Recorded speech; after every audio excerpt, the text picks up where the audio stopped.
Hello and welcome to Audionautic Deep Space Network, episode 102. This is the Independent Musician's Guide to Production and Promotion, and today we're talking low to no budget options for making merch. No longer do you have to buy merch in bulk and have stacks of CDs just sitting in your house or garage. So we'll take a look at options for CDs and all kinds of merch, hats, shirts, all that type of stuff. Then we'll look into a few recently announced plugins that caught Curtis's attention and seem to be like awesome additions because we love gear. My name is Sunwarper, and with me today are Eon Lake and Curtis. Let's start talking about merch because this is Yeah. an important topic, I think, because I just recently saw someone on Thread saying, "Oh, I've tried a couple of times doing CDs, but I bought a bunch and couldn't sell them all." And I was like, "Well, that doesn't have to always be the case because you can buy things on demand, print on demand, whatever you want to call it." And this is a good strategy. It does have some cons, which we'll talk about, but let's go through, I think, a couple of different options and we'll see. Where do you want to start, Curtis? CDs, merch? Well, I mean, it's all merch. Let's start with CDs. The notion of let's start with the music, 'cause the music is the most important thing. We can get to being the glorified T-shirt salesman later on down the line, but let's Yeah. stick with the thing that we love most, and that is CDs, because this is the age-old problem, isn't it? You know, you want to sell CDs. You've got a new album coming out, and you want to sell some physicals because you think it would be great and can spread the word and yada yada yada. But you have to fork over, say, $100, $200 in order to get it done. And then the whole game is about making your money back. But as someone has been saying, that is less and less the case these days. There's a couple of wonderful companies, and we're going to talk about one of them. Kunaki is a great way of getting this done. Do you want to bring it up some more? Yeah, And we really can have a quickly. look. Whoa, my voice just cracked. That's the no sleep. I'll bring it up, but really quickly. Well, I guess I could show it after, but I have a Kunaki made CD that I want to show. I have a few examples of most of the stuff we're talking about today. So it's decent quality. So let's just go to this homepage. So they just recently updated the website. Yeah. It looks a We've been little more using it for modern. years, and Yeah, this is the the other first one time our looked like the thinking. Space Jam website from like 97 that still hasn't changed. But what's cool about Kunaki is you can also do vinyl. It's lathe cut vinyls, but I don't know if it's due to inflation, whatever have you, but the price has gone up drastically. Mm. It used to be, I think, 20 or something like that, and then it was 30, and then it's slowly gone up to now it's looking like, if I'm reading off this tiny screen, it's 36 per, and then there's also shipping, and then if you're selling it on Bandcamp, you also have to deal with PayPal and Bandcamp processing fees. So you have to charge 40 something bucks just to sell it to not even lose any money. So there is vinyl though. That's there. I just want to mention that. But the big thing here is CD. Now, what's cool about how they do CDs are you input the information, all the, what is it, PNGs or JPEGs, all of the MP3s. And then all that you have to do is when someone orders, let's say on Bandcamp, you input their shipping information, say where it's going, the quantity, and then Kunaki does all of it. And per CD, I think it's $1.30 per CD if you're doing between 1 to 4 to a specific spot. And then I think the shipping domestically, because they're US, is like $4 or $5. International, the last time I checked was 8, which really isn't bad because I just had to ship some merch I've made that shipped to me. Then I shipped it, and international was like $20. Uh-huh. It's a decent way to go. But what's nice is you don't. Yeah, he got it. Eon Lake got. Hold on, let me. Here we go. Oh, There moving. it is. We have a bit of Blocking clouding your on screen the there. camera today. Yeah. There we go. There we go. Yeah, so he got Lovely. it. Which what also came with it is from one of the other companies we'll talk about, the booklet. You're doing all the merch demos for me, man. I had it all ready over here, but here we go. But anyways, what's cool with Kunaki though is, like I was saying, you can order it direct. So you never have to order anything to yourself. You don't have to deal with bulk, nothing. So you just set it up like Curtis is doing here. It saves it to the website. And then when you get an order on Bandcamp, all you do, like I said, type in the information and they do it all. That also has some cons though, because you don't get any sort of QA. You don't know what's shipping. So that's always, at least for me, a little stressful, but that's something to consider. You could also, I know some labels, they will use this and ship multiple copies to themselves and then ship it. out from them. That's what I did for the CD that Eon Lake had. Now you're doing double in shipping prices though, so you have to calculate that in terms of loss if you're trying to not lose money or anything like that. So that's Kunaki. Eon Lake or Curtis, do you have any questions or things you want to add to this?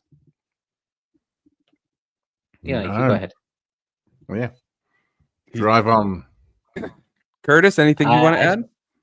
Yeah, I just wanted to state the fact that you can do pay per order. So you can order 100 if you wanted to, for example, as you can see that I'm doing here.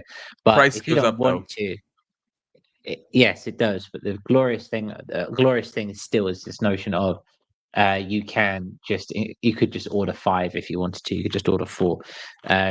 It obviously, yes, price is dependent on that, but that's still pretty cheap for what it is.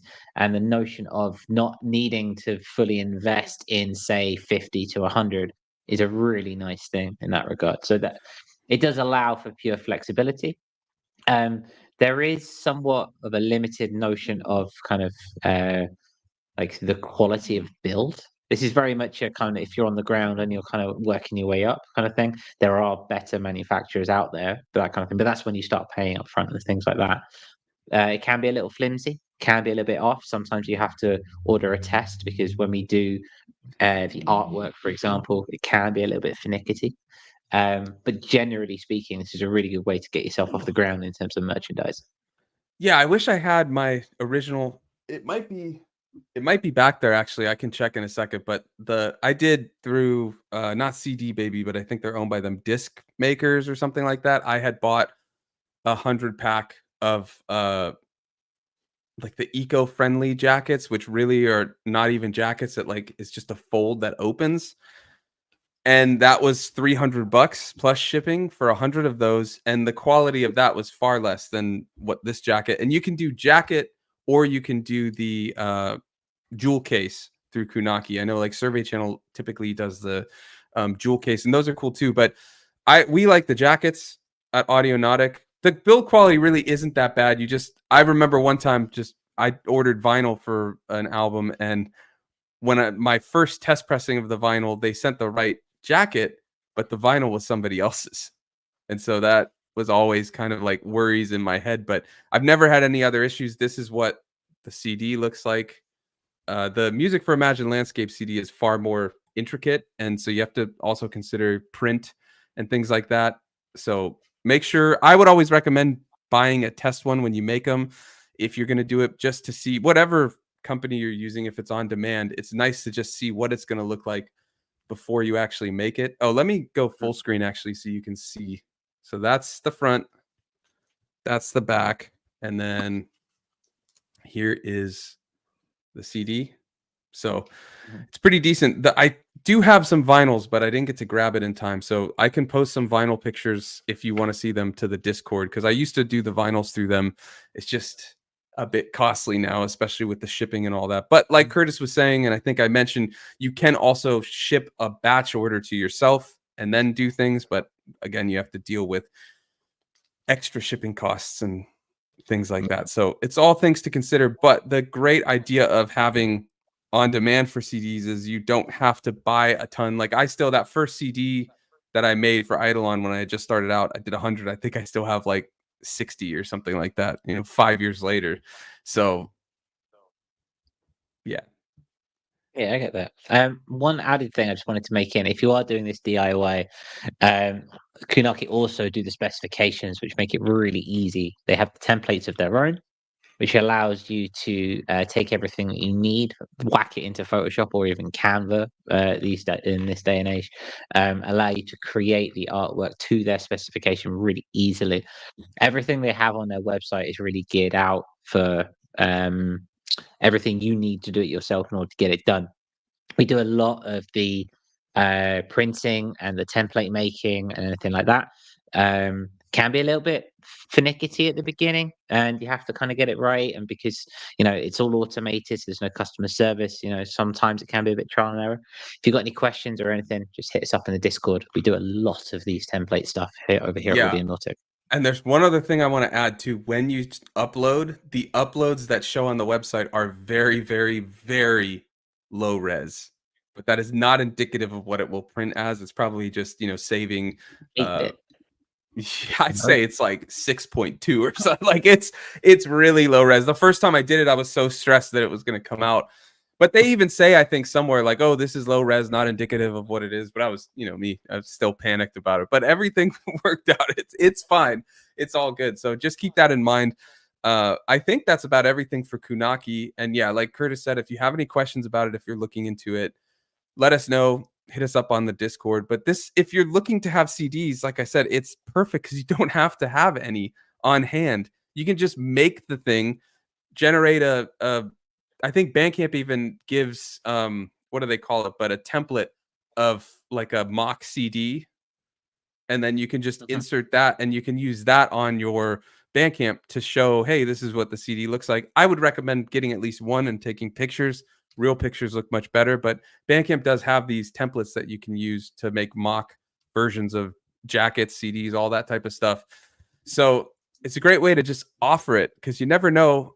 Like Smiling Air says, love CDs, but I don't know if I still have anything that plays one. But there are people that do love them and want to play them or just collect them.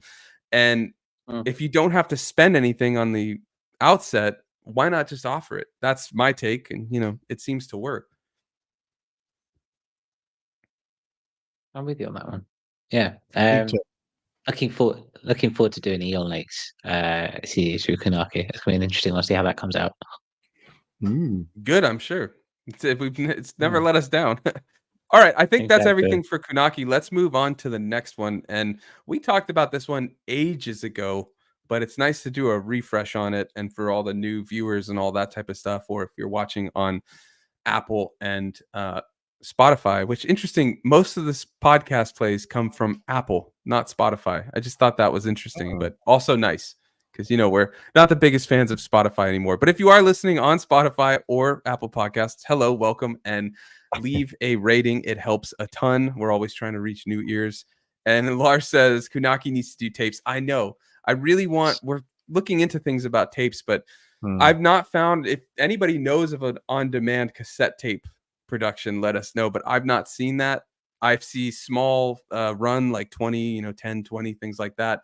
But we typically don't like to do upfront costs if we can help it, at least starting out and things like that. So yeah, but I agree. It'd be nice if they did tapes. That'd be cool. Lars loves his tapes, gear and tapes, or plugins and tapes. Those are his true weaknesses. All right, let's move on to Printful. Do you have this one up there, Curtis? Is that the one in the queue? Yeah, that's what you got seeing there.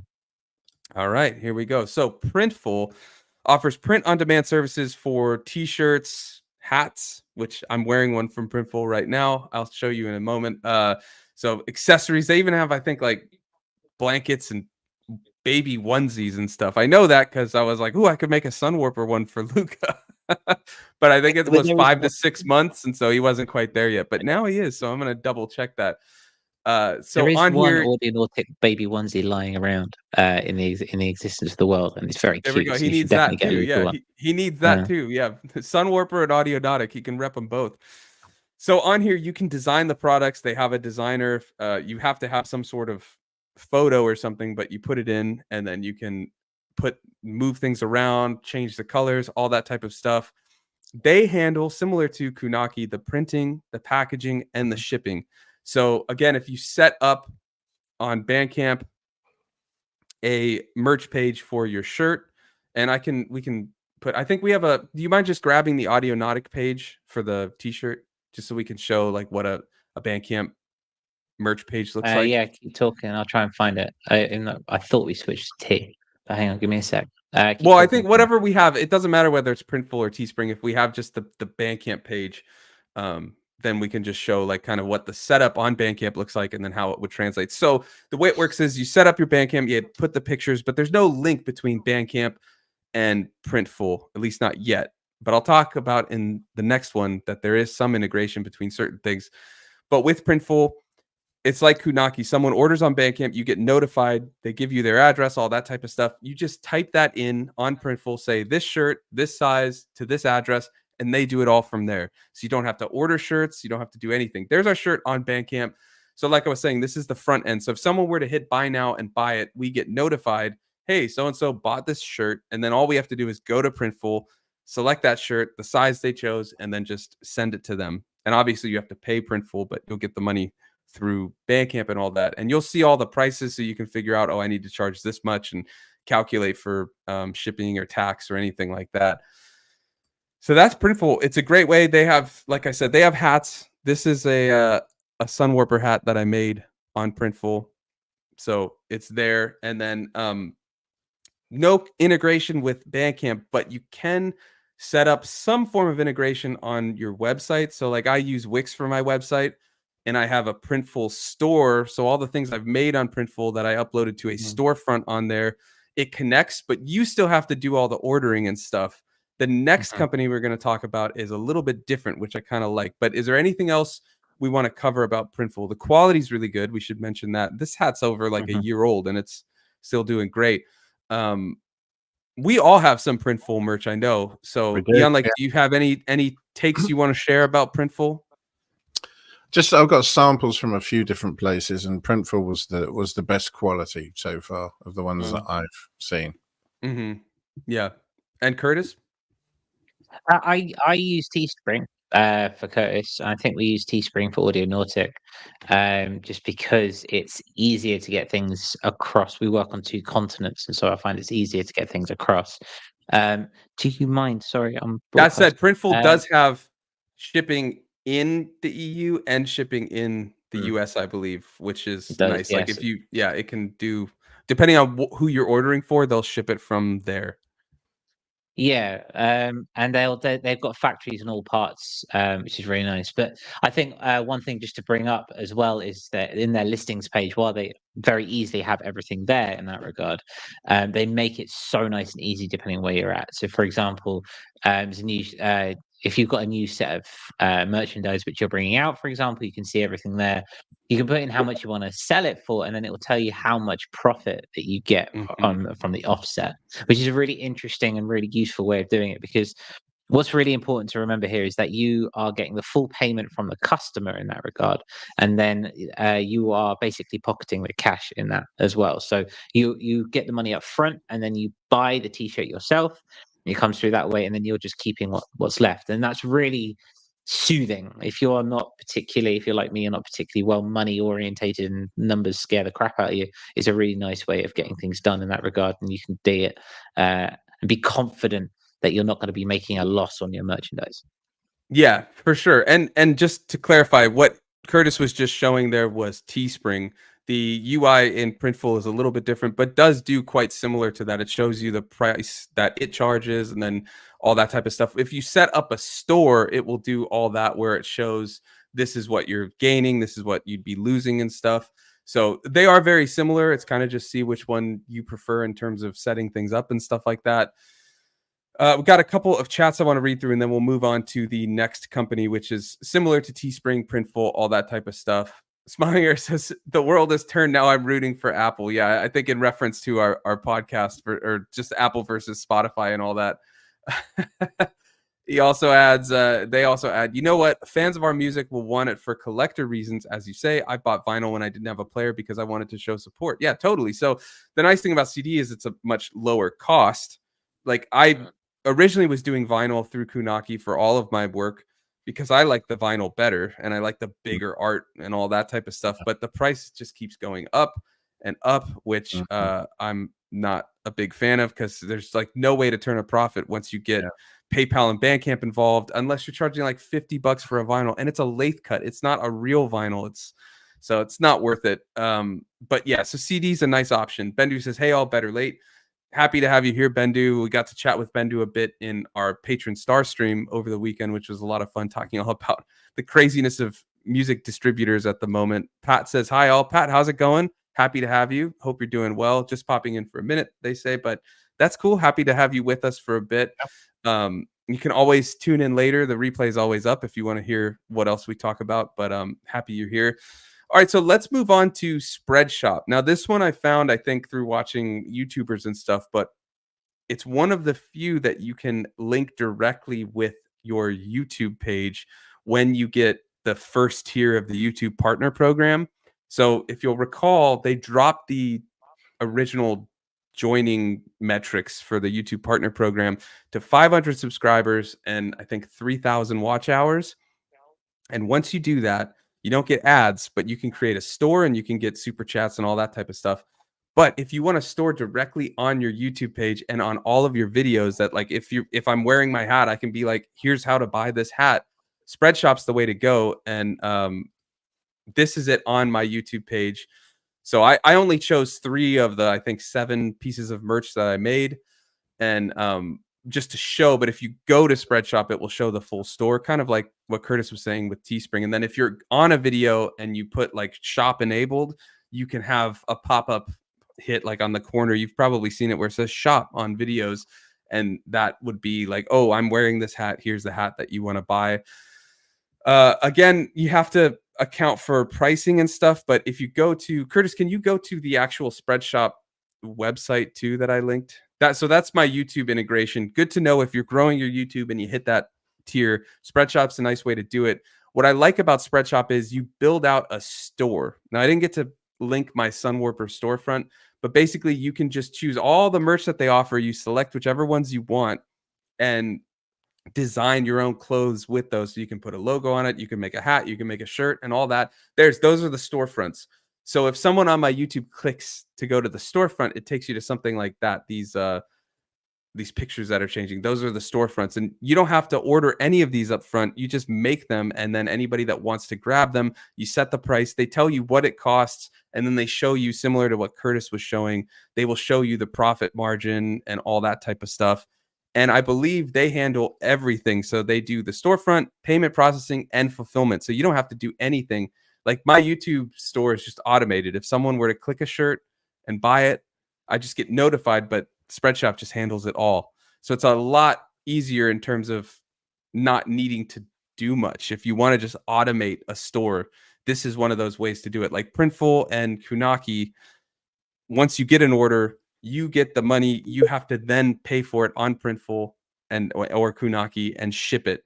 But Spreadshop is different. They just do it all, which is kind of nice, but also kind of weird that you just don't do any interactivity besides like, oh, I got notified. Okay, cool. So that's Spreadshop. I don't know if there's anything. Ian, like, do you have anything you want to ask or go through about Spreadshop? No, it's got to be firmly placed at the end of the convenience end of the scale, isn't it? Yeah. Now I can't attest to the quality of these. I've not tried them. I have to order one. I just set up the store to have it. They look good. I've heard good reviews. I read through a lot of reviews about quality. I just need some budget to order the shirt for myself at the moment, but I do intend to get the wave warper one that I have with the little wave on it. Yeah, I like that they offer all kinds of stuff, even more stuff than Printful does. You can do water bottles, like all that type of stuff. So yeah, it's a good way to go. Curtis, anything you want to add about Spreadshop? I have not got the authority to talk about Spreadshop, so no.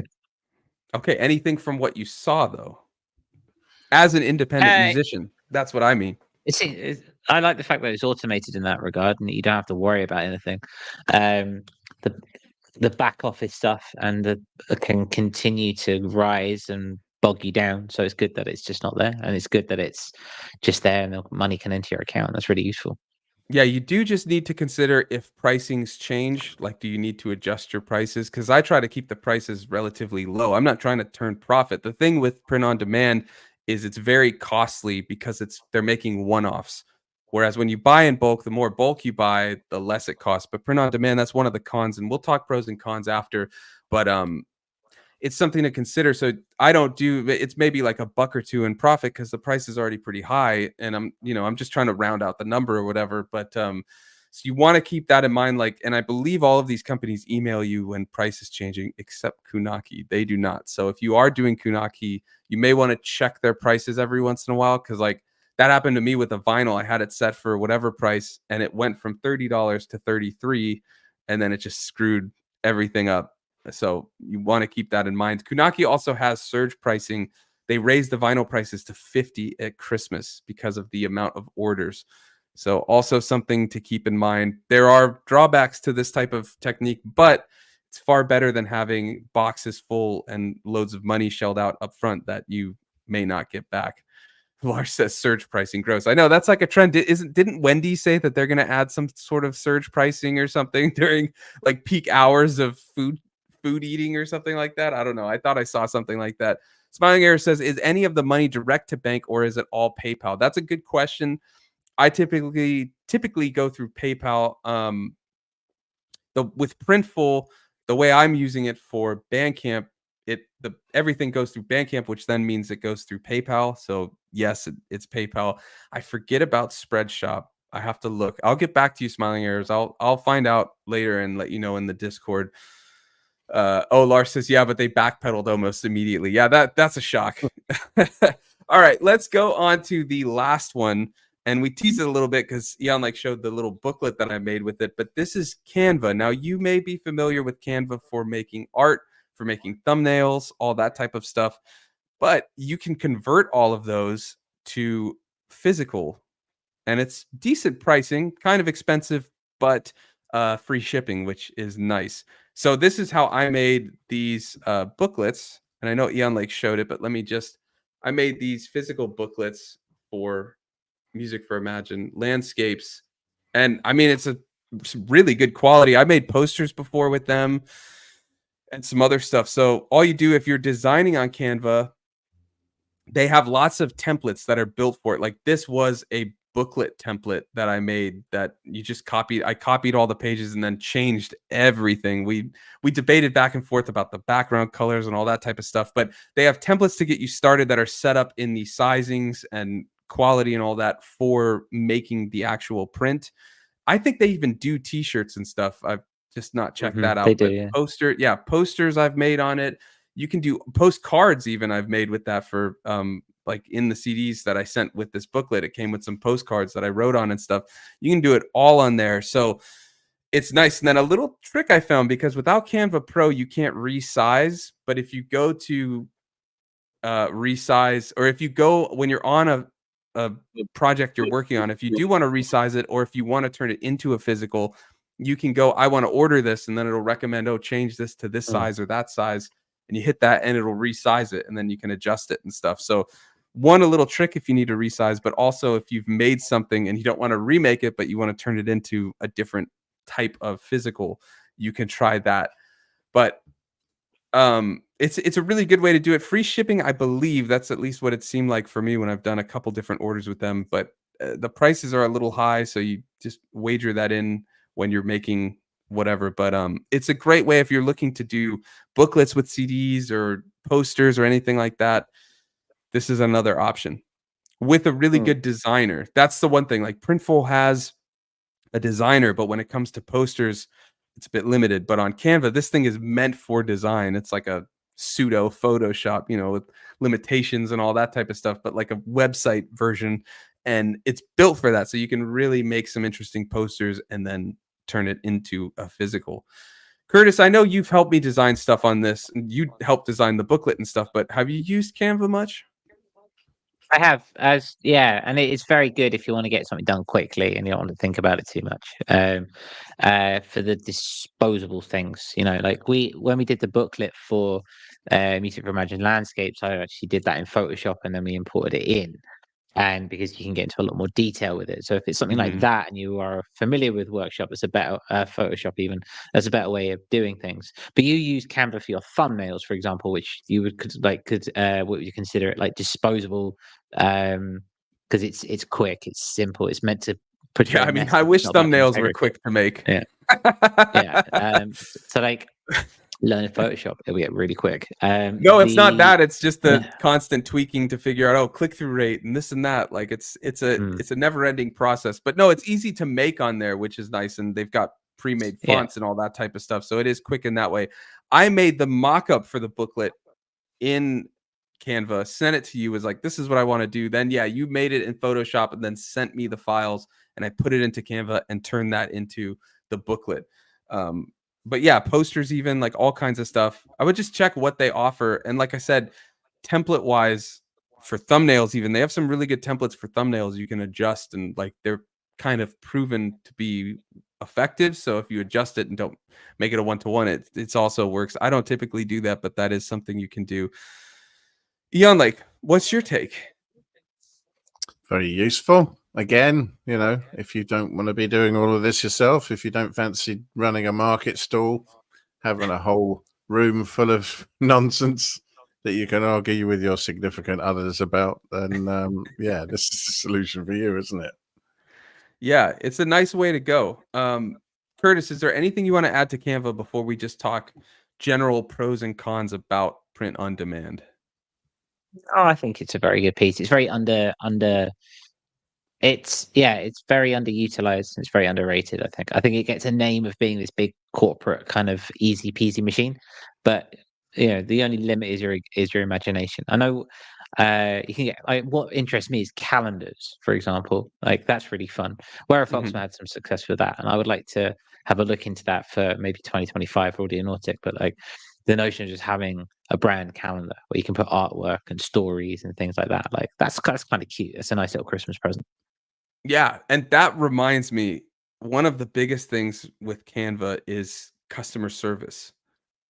Compared to all the other ones, I've had the best interactions and results with their customer service. So one of the first postcards I made with them, when they shipped me, I ordered 5.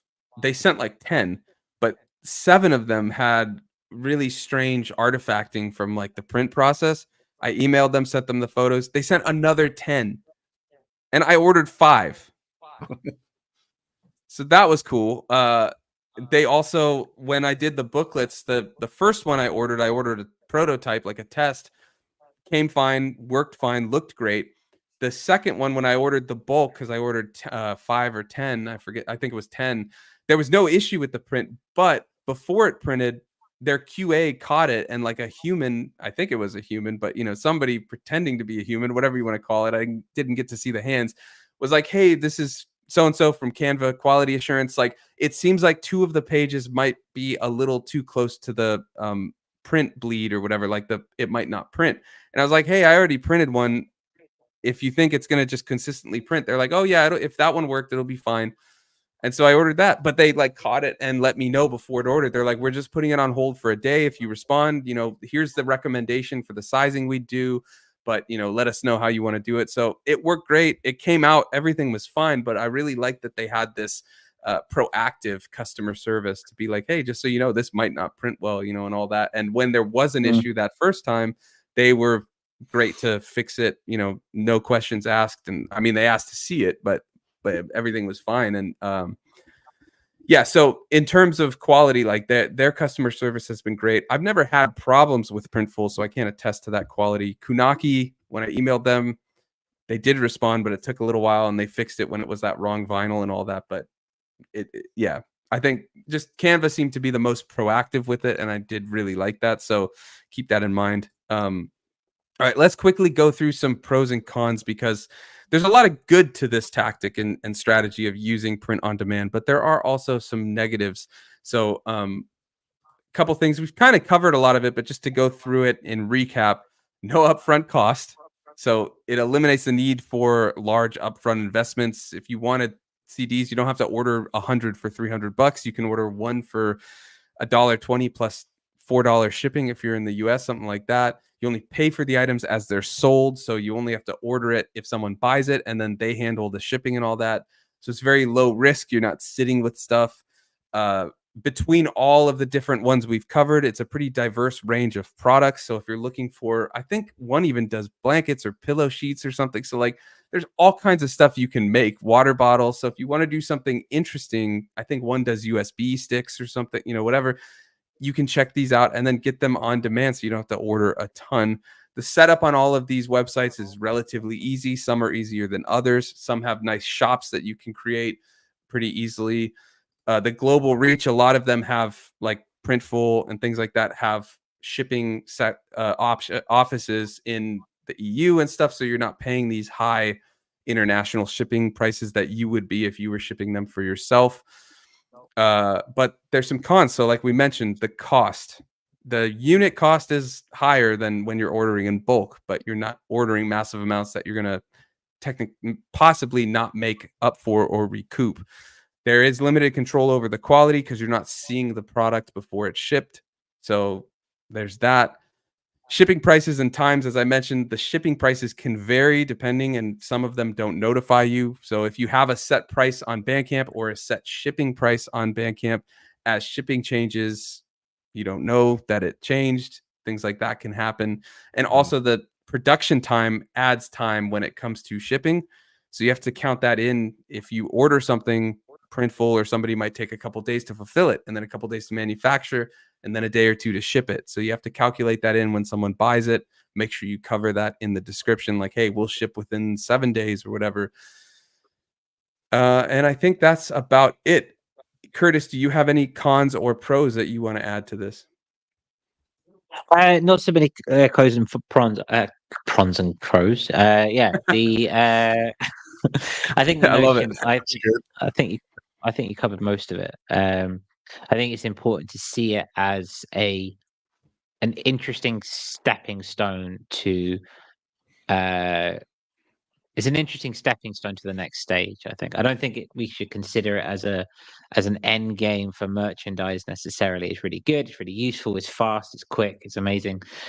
It doesn't replace the notion of handmade boutique merchandise. Like, for example, over at Shady Ridge Records, for example, they do a lot of merchandise. Josh does a lot of merchandise there, which is handcrafted. He collects it all. He takes photos, and it's very ornate, etc. It doesn't replace that, but that is an overhead. And in a business, if you're starting a business and you have nothing, it's a very good way to generate enough money to create overheads. So I think it's important to see it as a stepping stone in that regard, and a good way to kind of gain momentum, get yourself off the ground.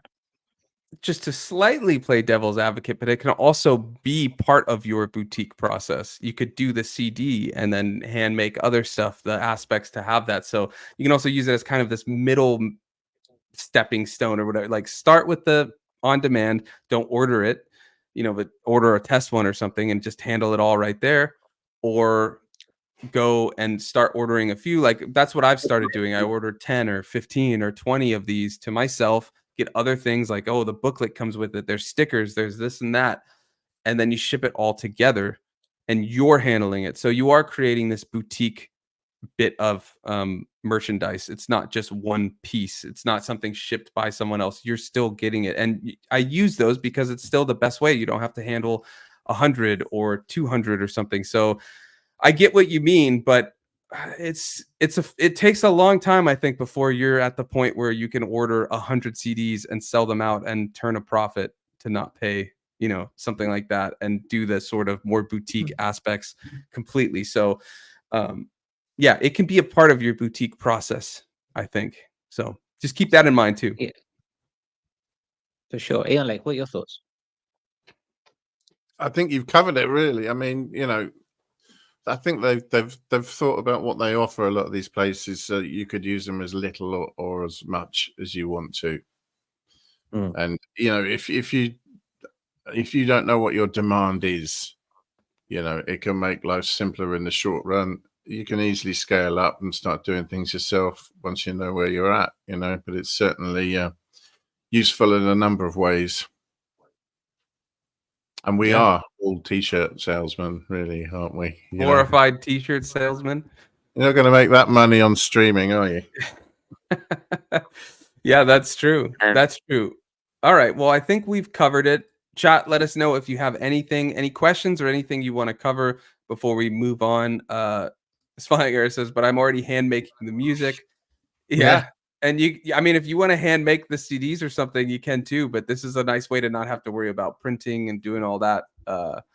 Or just, hand make the music and have it put on these. It's however you want to do it. These are just options to consider, because getting into the merch game, whatever you want to call it, but just having these on offer without having any upfront cost for it, it doesn't hurt you. And like even Smiling Air said, or like we were saying, there's somebody that might want to buy that or get the CD instead of the digital. And so you just have that option. Maybe you took 20 minutes to upload all the stuff, so you lost 20 minutes. But if one or two people buy it, you sell a CD for $10 and you turn, let's say, $5 or $6 in profit after PayPal expenses and the expenses of making it. Let's say it's $5. That's what, 4,000 streams, 5,000 streams. I forget how much it pays for, but I mean, even 1,000 streams, like, not bad for one sale. Yeah. So something to consider. I think there's a notion of clout in that as well. Like, I mean, not that I like to pontificate, but the notion of if you think to the natural consumer about what an artist is and what they provide and what services they give, for example, the classics would be like physical for CDs, T-shirts, etc. You know, all this stuff, and there is a certain amount of at least having a space for it, even if they don't necessarily move it. But there is, if you have a Bandcamp page with merch on there, it kind of adds, in my experience at least, a certain amount of gravitas. Like for a long time, I didn't do physicals. I was like, no one will buy a CD. It's fine. No one will buy a CD. No one will buy a T-shirt. Nah, no worries. And then I just put it there, and people just started buying it, and they just did, you know. And you can buy these things, and they're still there, you know. And it's like, even if I don't consume CD, I don't listen on CD, and I don't wear my own T-shirts, but there are people out there who wear T-shirts and listen to Marooned on CD and stuff like that. So it's nice to have it there, and it almost as if it's a collection, a merch stand. A metal band wouldn't go to a gig and not have a merch stand at the back of the room, that kind of thing. You know what I mean? Yeah. And this way you don't have to buy it all up front. You can just have it there. Exactly. It's a good thing to have. For sure. So yeah, I want to know what the wackiest piece of merch that people are making is. I want to know what it is, because you got T-shirts, you got CDs, you got calendars. You know, what is it? What would you make? Like, for example, when Maroon came out, I was looking at making little firelighters with Curtis on it, because you know it's the whole thing about them being around a fire and all of that kind of thing. Mhm. You can get them, you can order them, and you can just engrave Curtis on them. For example, that's what I was going to do. So I'd like to know what people's Well, I want to make wacky guitar merchandise picks. would be. Guitar picks would be good. Yeah, that'd be cool. Yeah. What? What? Guitar picks. Oh, guitar picks. I've got a Mm. machine over there that These. stamps them out of anything. Oh, so you're gonna make them for Really? me? You just squeeze it. I've got Oh, a that's guitar really pick made out of a credit card. But, That's beautiful. Was it the That's beautiful. ZZ Top guy? Was it Billy Gibbons that used a peso or something? I think somebody used like a really heavy like coin or so. I don't know. Maybe that was a rumor or something. But yeah, guitar picks out of a credit card. That's great. But yeah, I'd like to make guitar picks. I've seen, like I was saying, USB drives where people. I remember for a little while, like maybe 5 or 10 years ago, websites and stuff were saying, "Oh, the new thing is making USB drives of your album, and then like distributing the drive with like the album on it." It's like, what? I don't know. That one never caught my eye, but I guess some people used it. Guns N' Roses toothpaste smiling era says Brian May uses a penny. Yeah, I want to. I swear it was the ZZ Top guy uses like a peso or something. So I have to look into that. I'd like to And do Eon Lake Echo plates. There you go. Yeah. That'd be 20 by fun. 20 Yeah. foot metal plate for reverb. Yeah, that's a great question though, Curtis. I'll put that on the Spotify for whoever listens on Spotify. Apple, sorry, but you can't ask a question on there. But I would be curious, like Curtis was asking, what is the craziest either merch you've done or have seen or can think of? But that'd be interesting. Bendu says, I have bought enamel pins from some artists and I've been envious. I remember the pins in high school, my like metal band days. Everybody had all the pins of the metal bands and stuff that they'd listen to. Lars says, I did a floppy disk once. Was that recent or was that a long time ago? Either way, I'm just curious. Bendu says, my tiny little 12-hour foundation pin is a treasure. Nice. Yeah. Oh yeah, yeah. Yeah, there's lots of really cool merch ideas. And like I was saying, some of these companies, Canva, Printful, Spreadshop, they have a pretty wide variety of stuff you can look at. So it's worth checking. Lars says that the floppy disks were a couple years ago. They did not sell well. Yeah, I mean, I wonder how many people had a floppy disk drive. What the hell is this? Yeah, but still cool. I wonder, Lars, we'll get you in a second, but I wonder what the quality was like. Like, what's the sound quality You on can it? get 1.4 meg on them or something. God. Yeah. So, yeah. Curtis, let's do our next segment and then let's bring Lars in because I want to ask him about that before we talk. So, I'll send it over to you, Curtis, and we'll bring him in. Well, yeah, this is the part of the show where we just want to say thank you to our patrons. Thank you ever so much for the consistent support and the love and the community that you're helping build. We really appreciate your support, and we love hanging out with you. We just did a star stream on Sunday. Hydra Fighter was there, Bendu was there, Eonic was there, and we just had a grand old time talking, shooting the shit. For my Sunday night, so it's great way to finish the weekend. So thank you for your continuous support. We are continuing to grow, and we love it. So thank you. If you are listening back or watching back, and you would like what we do, and you want to see more of us, consider becoming a patron. It only starts at $2 a month. We've got $2, $5, $7, and it's a great way to support us in what we do. There's extras involved, like you say. There's a separate group on Discord, for example, and there is extra footage, early access, for example. Also, sample packs. I'm headed to the sea this weekend, and there are quarterly sample packs, and I will be going down to the sea and getting some lovely sounds exclusively for our patrons. So yeah, if you want to get in on that, head over to audionautic.com/Patreon. Patreon.com/audionautic, but you were close. That one. I've done that before. Don't worry. That's why we're all here to check on us and correct it. But yeah, patreon.com/audionautic. The link is in the description. But your support allows us to do these podcasts every week and continue to build a positive space with the Discord on the internet to talk synths, music marketing, production, all that kind of stuff with people who actually want to talk about that and don't just have their eyes glaze over when you mention LFOs and envelope filters and followers and all that type of stuff. I've talked a lot about the Digitact with people on Discord and just like, oh, I use slice mode to do this, this, and this. And it's like, oh, they understand. Or I talk with Eon like about it and he's like, oh yeah, try this. And I'm like, what? I never would have thought of that. So it's a great place to just have a community to talk about these kind of things. And together we grow. We all learn from it and share what we're doing. There's a work in progress page. If you got music you want some feedback on, everybody gives it a listen, checks it out and all that. But one of the perks is for patrons to come on the show. And so Lars, give me a thumbs up if you're good to come on. I see you in the green room. That was a very movie-esque. Yeah, he was like, what? All right, let's get him in. I want to hear about these floppy disk sound quality. Lars, what's going on? Tell me about this sound quality on the floppy disk, man. Okay, so first, shameless plug. Here it is. Wait, right here. Let me. Wow. There we go. Yeah, you can see back here we have the actual disc. I managed to find these nice little plastic cases. That's awesome. And, yeah. So now the artwork for the front, that was a lot of trial and error. I had to print and cut and print and cut and print and cut.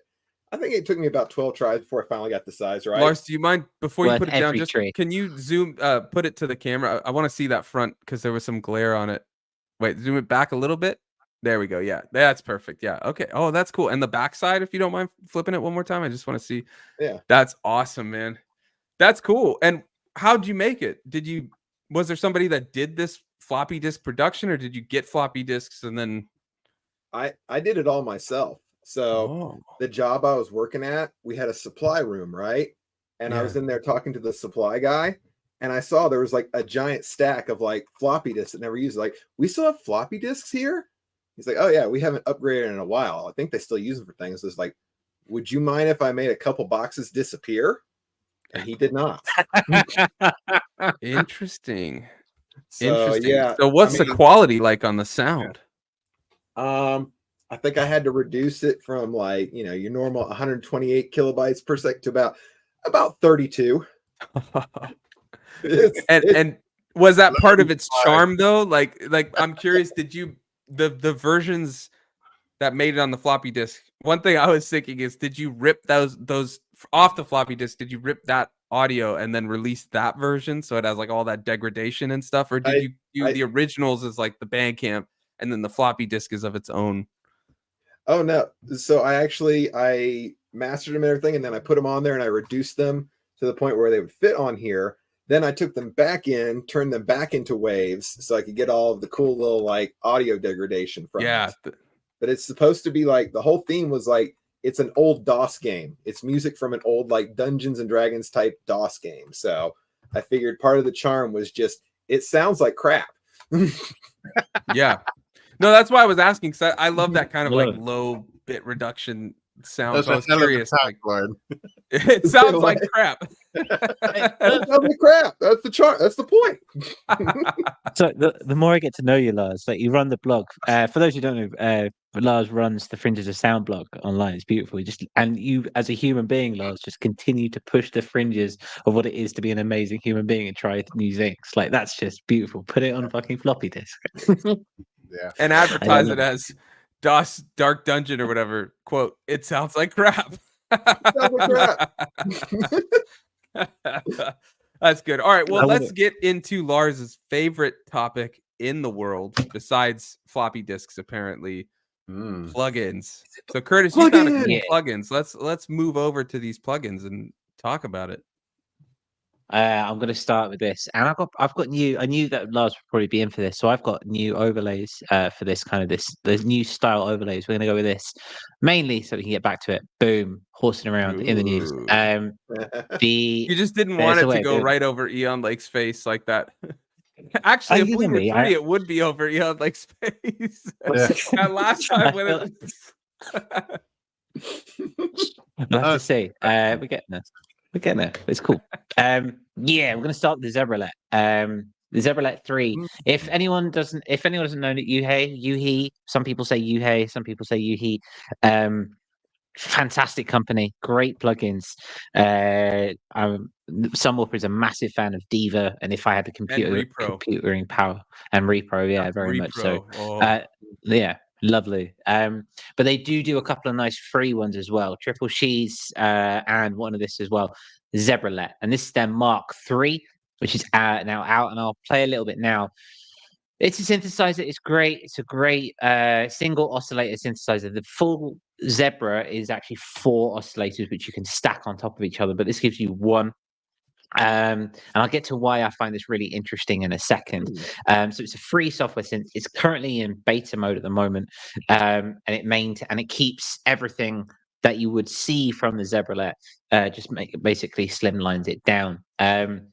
It basically runs on the idea of graphic apps, vectors, morphic options, and basically waveform mangling, which I find really interesting. If I come and click over on the video, this is a long 40-minute video. I'm not going to get into it now, but I want to focus on this up here. You essentially can create your own waveforms. So you bring these through here, and you can create your own waveforms as they come through. And then, as he is doing here, there we go, he's creating them and changing them through. These, not only can you do that within the synthesizer, you can download them as individual and separate waveforms to then put into other VSTs. Now that is dope, if you ask me. I mean, Sunwalker hit me up the other day about downloading Vital. So you could design a waveform in here, for example, and then put that straight into Vital, which is a really interesting way of doing things. So yeah, really fun. Obviously, build as an upsell to the fully fledged Zebra plugin, which is beastly. I think even like the likes of Hans Zimmer use Zebra, for example. It's great. Am I tripping, or are there 2 Zebra? There's like 1 and 2, isn't there? Yeah, there's Zebra 1, Zebra 2, and then this is Zebra 3, Mark 3. Yeah. And I think there's an offshoot as well. I think Hans Zimmer did his own kind of like plugin version of it. Yeah. So yeah. And you said this one's free. The Zebralette or Zebralette, whatever. Yeah. However you pronounce is, it. Yeah, completely free. Absolutely spectral mangling, and it creates some really interesting sounds. Haven't checked it out fully yet. I'm probably going to do that next week on my live stream. But if it's anything like the second one, it's beautiful, and it's just very flexible and really getting in deep into sound design. And if you've got someone in the bottom corner talking about it for 40 minutes, you can't really go wrong with it, if you ask me. You know, it means business. Exactly. Wow. Yeah. So that Lars, do you have any Yuhi plugins? The synths?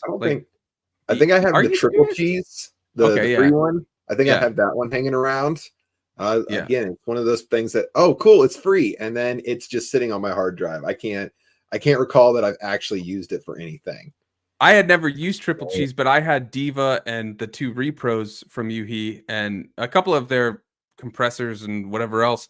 But I got Triple Cheese because of Curtis, and it's really cool. I always forget to use it, but the times that I do use it, I'm like, it's just not. I mean, first of all, I don't use the DAW all that much, but when I am, I just typically am like just repro or what's that Cherry Audio and Octave Cat, even that SEM, was it SEM, the that free one from Cherry Audio? Those are like my go-tos now. But Triple Cheese is awesome. I just forget to use it. But this thing looks very interesting, Curtis. Do you have, because this is the Mark III, do you have the previous version? Or do you have the full Zebra? I've got Zebralette Mark II at home. I used to have, at my old job, I used to have Zebra. It's quite pricey. The real one's about $250. But it is beautiful. But I've got the Zebralette number 2, and it works just fine and amazingly. So I'm quite happy to use that in that regard. That whole waveform thing sounds really interesting. Yeah. If I mean, not even to the synth of itself, but just that waveform thing is awesome for free. But then you add a whole synth, on top of it, and like, why not? I guess. Yeah. Like, do you have one of the previous versions? Are you gonna get this one? Have a guess. Yes and yes. Yep. Do you have the full Zebra? Let's ask that. I haven't, no, although I have considered it many times because it's really good. Basically, it's really good. I've got the free 1 and 2, and the Tyrell N6 is a good one as well. Is that the one that was from some magazine or website or something? I think it was Future Music. Tyrell. Yeah. We did it on a Lightspeed, I think, back in the day. As well, because Josh recommended it, and it's free. It's very good. Curtis always sings the praises of Triple Cheese. Yeah, he's like that dude in Skyrim at Whiterun, that's like just yelling about Talos or whomever. It's Triple Cheese. For anyone that wants to nerd out about games, feel free. Make me feel less nerdy at this moment. I haven't got that far with Skyrim yet. It's like right at the start, man. As soon as you walk into that first big town. Oh, right. I wasn't listening to him. There we go. Oh, wow. Anyway, that just reminds me of Curtis just shouting about Triple Cheese, because he's always talking about it, and I think you use it in like every live stream. It's a nice. It creates a nice bed. It is. It's very good. No, it's awesome. I'm not trashing it. Adds a nice bed. Yeah, it's great. I mean, fantastic. A guy shouting about Triple Cheese without any context is just like people walking by. It's like, is he talking about a burger? I'm hungry. Yeah, we should go eat. Yeah, burger sounds good right now. A couple things in the chat. First of all, Smiley Eris to your floppy disk fiasco or floppy disk event said, "Would you turn away from me while I conduct criminal conduct?" And, I ain't no snitch. Don't worry. Smiling Ears also says Zebra 2 also sounds great. I've downloaded it twice trying to get the Mark III. Yuhi are really helpful on their site for the free versions. Yeah, they've got some really cool free stuff. I mean, Triple Cheese alone is awesome, and then this is great from what I'm hearing. So yeah, that's the Yuhi Zebralette, however you want to say it, depending on what continent you're on, Mark III. What else have you got for us, Curtis? This one. More. We all want more. We've got one more. So this is another one. If I bring this up so you can have a look. This is the other one I found is called the Klevgrand. It's called the One Shot, basically. Drum realism, essentially. We'll play a little video. They've got a little like promo video which we'll play in a moment. But basically, they describe it as a percussive workstation, essentially. So it's purely for your percussion side of things. It's designed for one-shot samples, delivering a powerful and enjoyable drumming experience with careful attention to workflow and sound quality. Basically, the idea is to create human-sounding drums, which I feel all drumming VSTs are trying to go for in some regard, but they're focusing on velocities and an organic feel. They have they have a range of different filters and envelopes, extensive effects, for example, to create flexible and different sounding drums and percussions every time you go. Usually, it's going to be 149 dollars, but there's an introductory offer of 99. But this is increasingly seen. So yeah, interesting. It looks very. Looks like you can do a lot with it. Let me just full screen this and share my screen. We'll play their little. It's only a minute, so we'll play their video. We bring that up. Yeah, that's the one.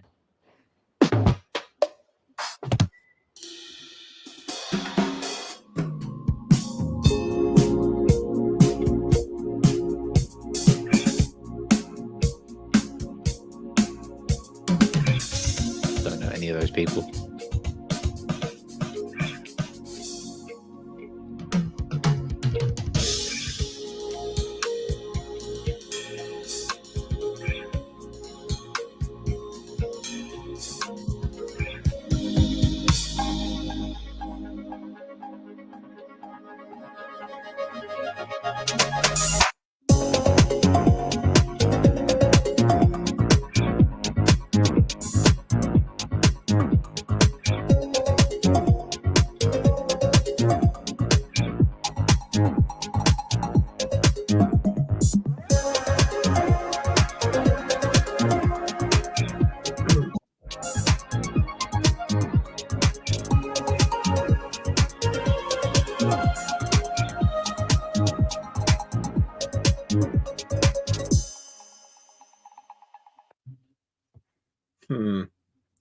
I appreciate all that B-roll.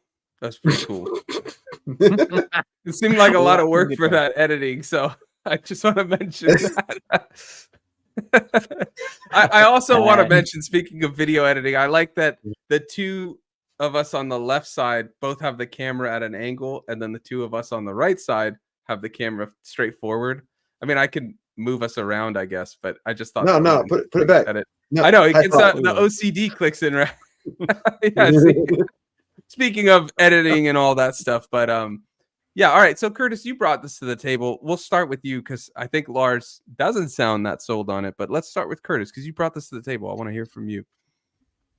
I find this interesting in a world where we've got one shots and drum racks and everything, that these things are still being made. And I kind of wanted to bring, is there still a place for this? This is kind of why I named it One Shot Wonder, for example, because on the face of it, it sounds really cool. It's a drum pad, right? So you can imagine it's for kind of like live production, not necessarily in the box production, stuff like that. You can, take it with you on the road, that kind of thing, create your own drums in that regard. And I kind of wanted to bring it to you guys to see, in a world where things like splice exist and now stem separation and resampling and everything like that, is there still a place for something like this? Yep. Yeah. Okay, easy. All right, see you later. Right, it's been fun. See you later. Yeah, like start, please. Yeah. Yeah, there's a million ways to do things, and I like that.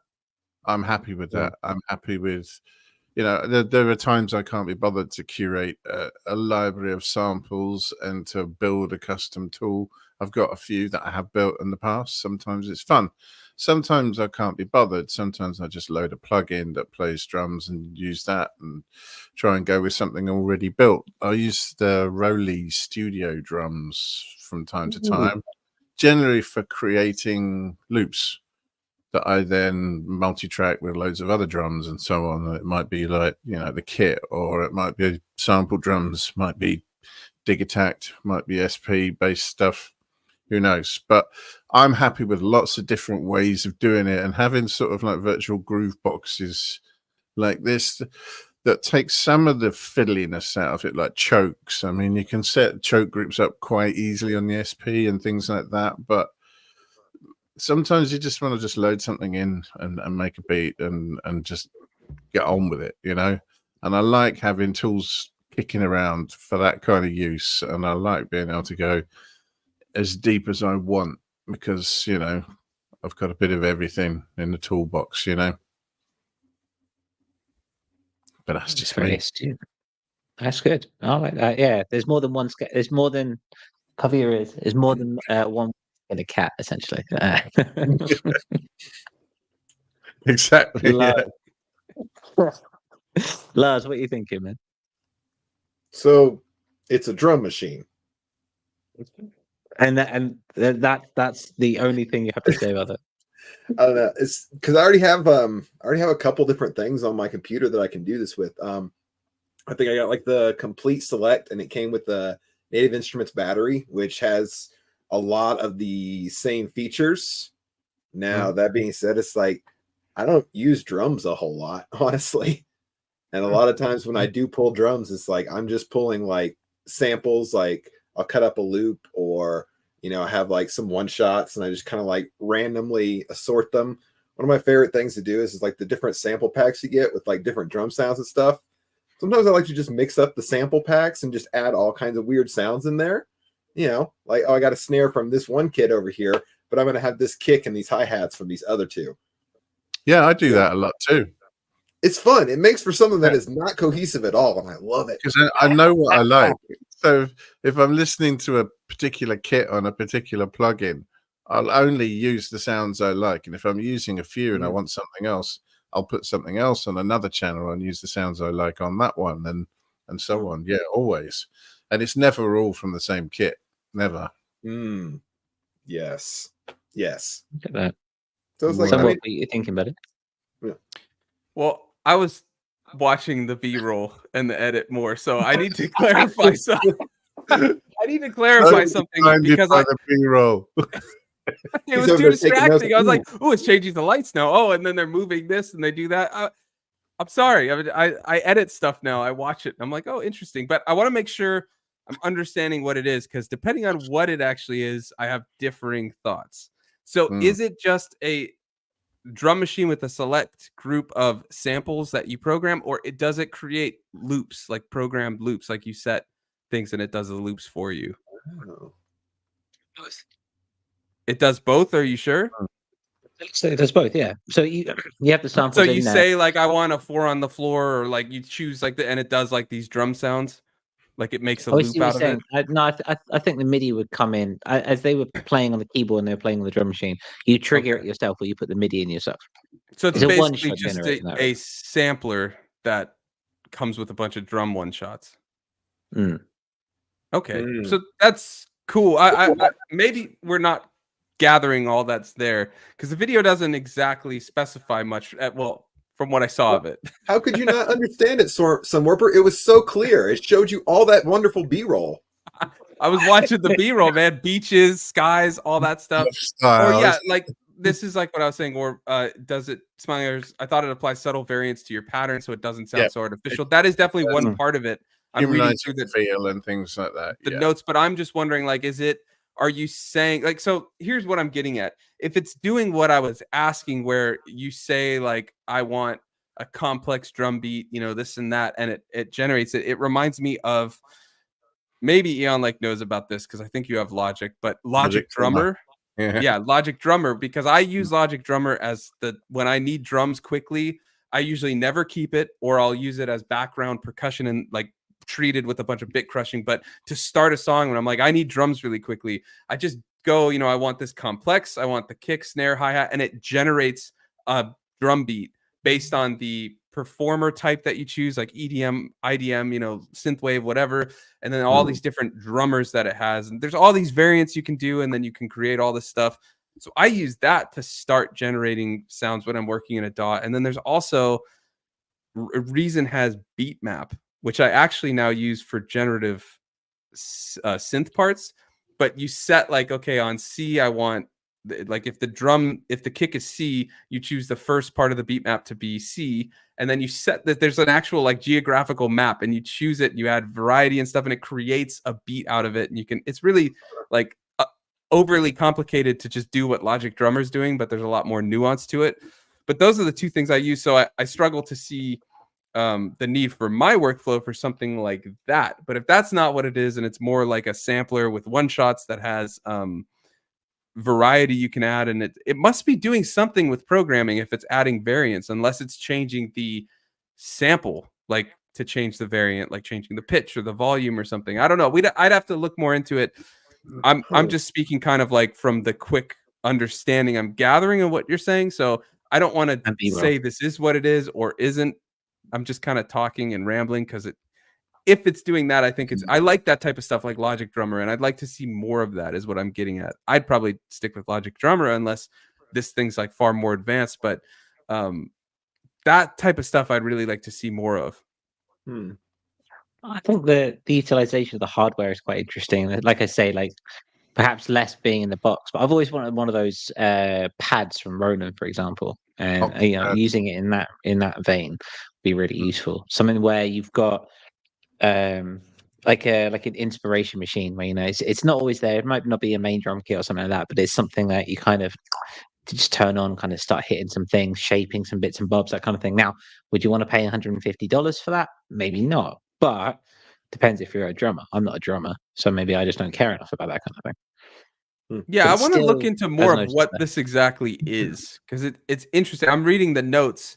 It has nothing to do with like hardware from what I'm reading. I guess it's MIDI sync you're talking about and stuff, but it says joining Klevgrand's lineup of alternative drum percussion instruments, One Shot serves as a comprehensive workstation for drum samples featuring humanized settings, velocity layering, and round robin for an organic feel.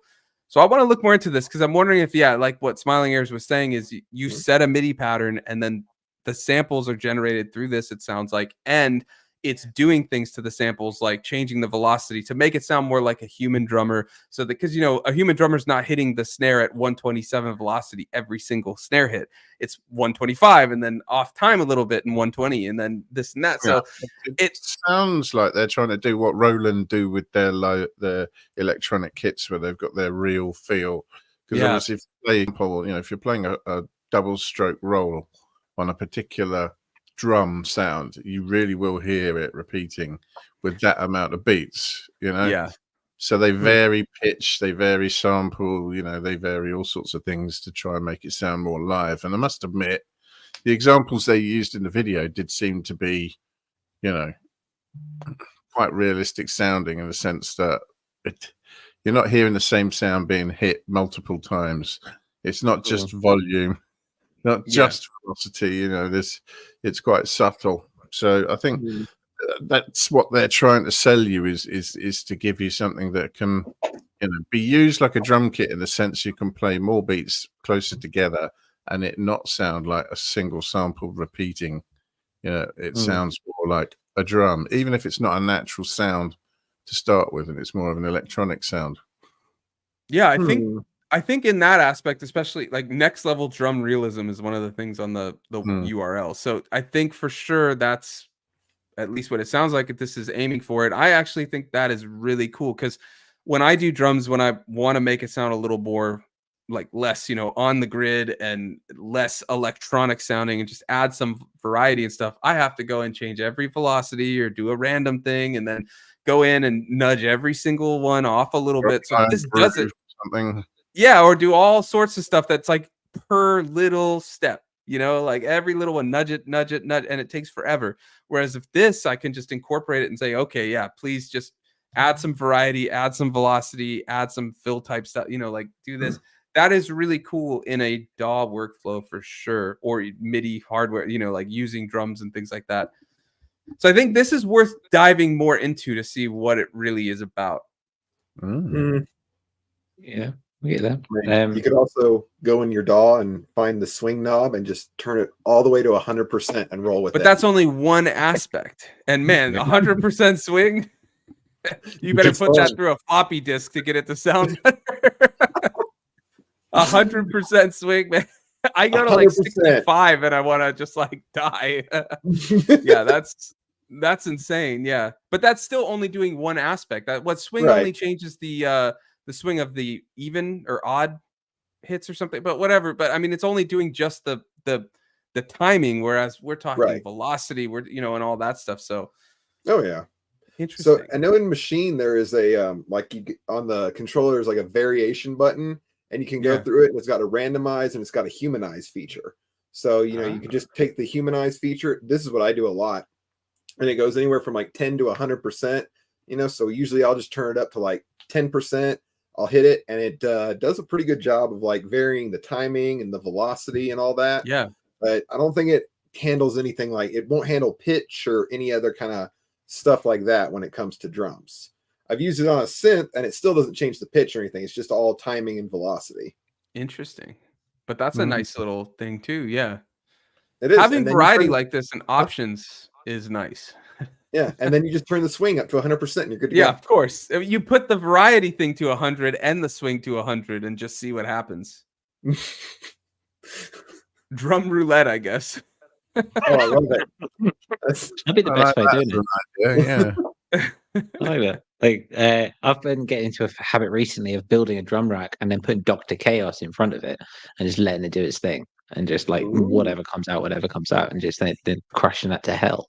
And you get some really good artifacting in it. And the randomization and generative use of music is definitely one to explore in that regard. No, it's so fun, dude. I love generative stuff. This is an interesting thing from Smiling Ears. I have a tip for that, Sunwarper. Record any MIDI instrument, not drums, tapping the rhythm you want. Later, swap the MIDI to the drums after it's recorded. Something about not hearing the drums. You do that with audio as well.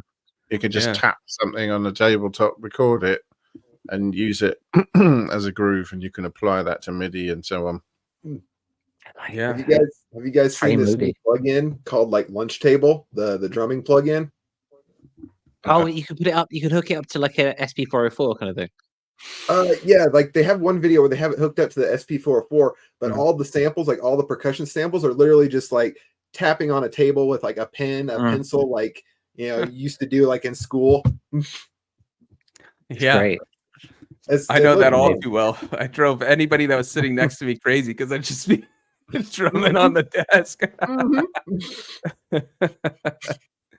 Yeah. It's a cool little plugin.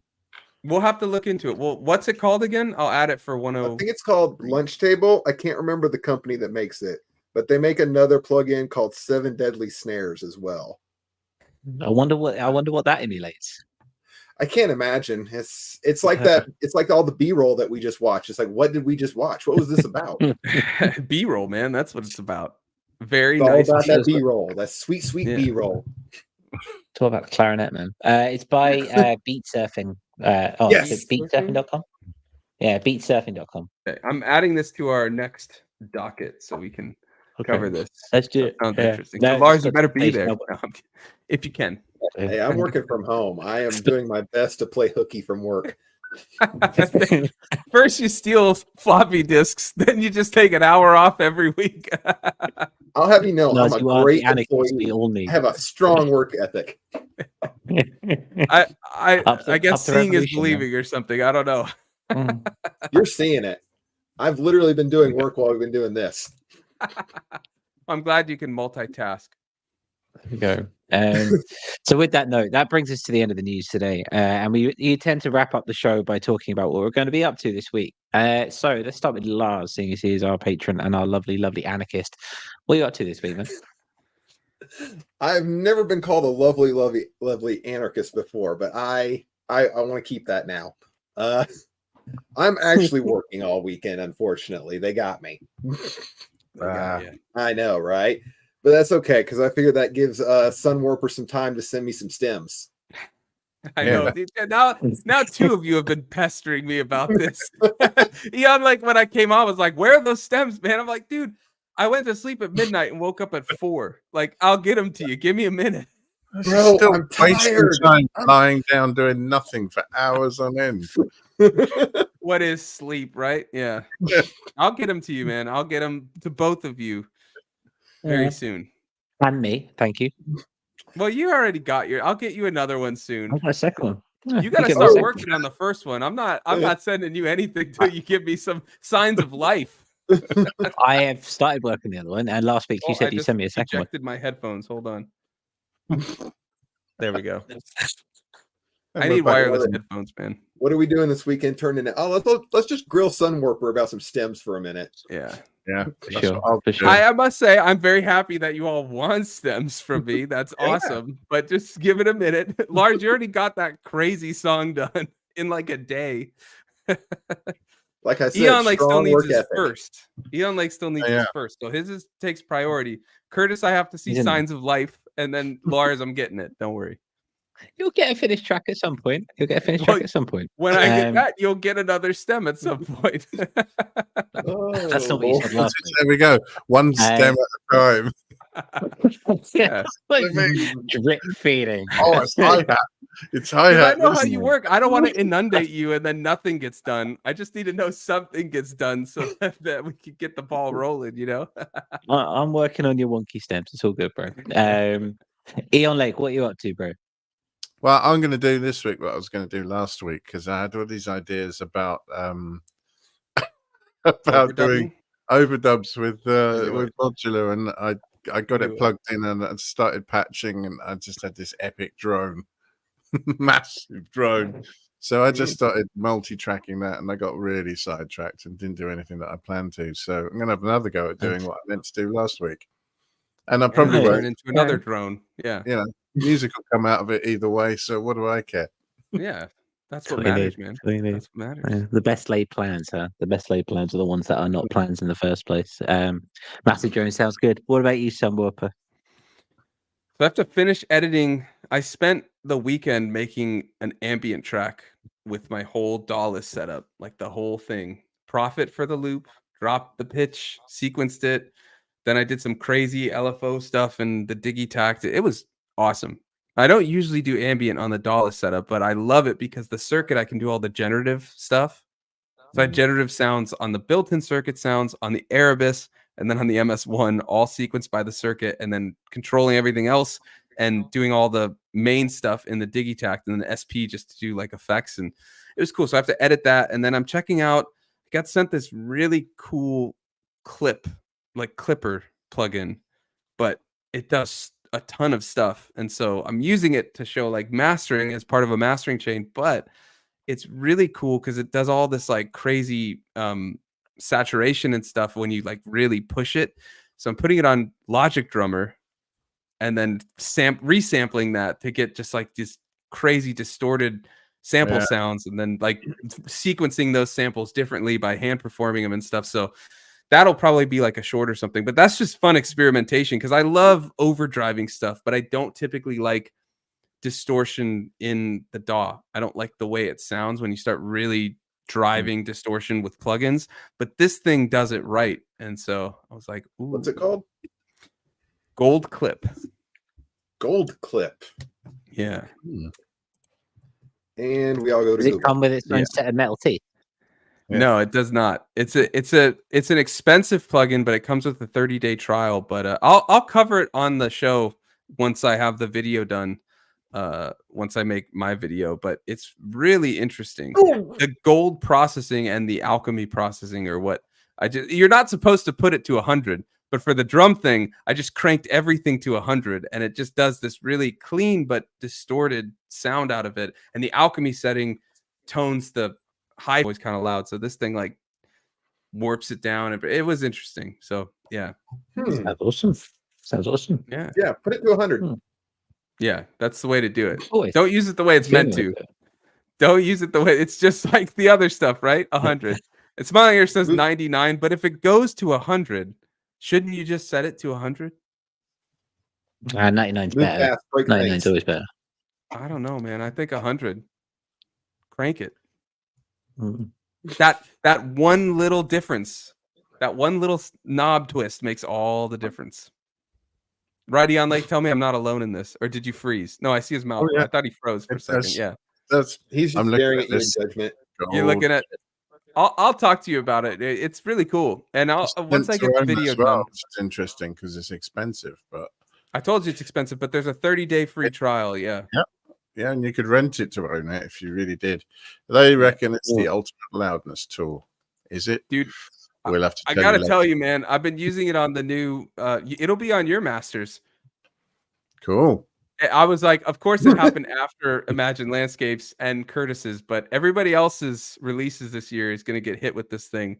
It's they don't pretty do crazy. anything like inserting white noise or anything then on the demo.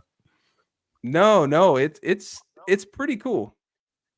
Huh. And I also like this thing that they do. Just not to get too off topic, we'll drop it soon, and I want to hear what Curtis is up to. But they send you like I guess it could be construed as kind of spammy, but every week or every couple days, they send you an email with like a new part of understanding how the plugin works. And it really helps. Like the first one gives you a really basic setting. Like if you make sure you're only clipping 1 dB and then do this, this, and this on these other settings, it works really well. And then they start explaining what each thing is doing in each email. I really like that.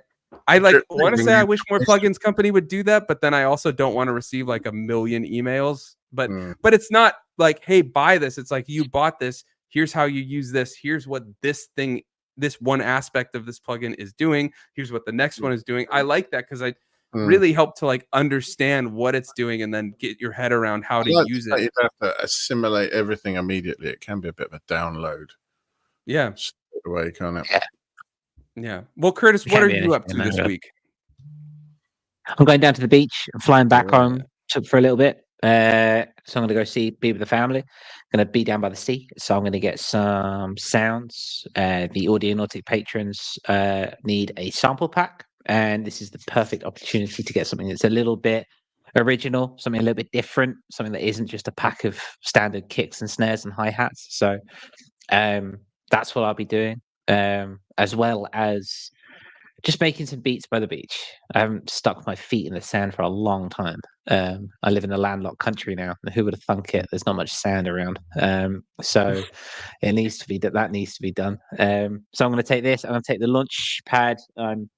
I'm going to take the launch pad, maybe the launch control, I don't know, and just kind of sit and make some very chilled stuff and get some stuff for the patrons. And it's going to be packaged up. We did promise February, but then I knew this trip was coming. And I thought, you know what, Wittering. I don't know if anyone knows Wittering, Bracklesham, Eon Lake, mate, down in West Sussex. Beautiful part of the country. Yeah,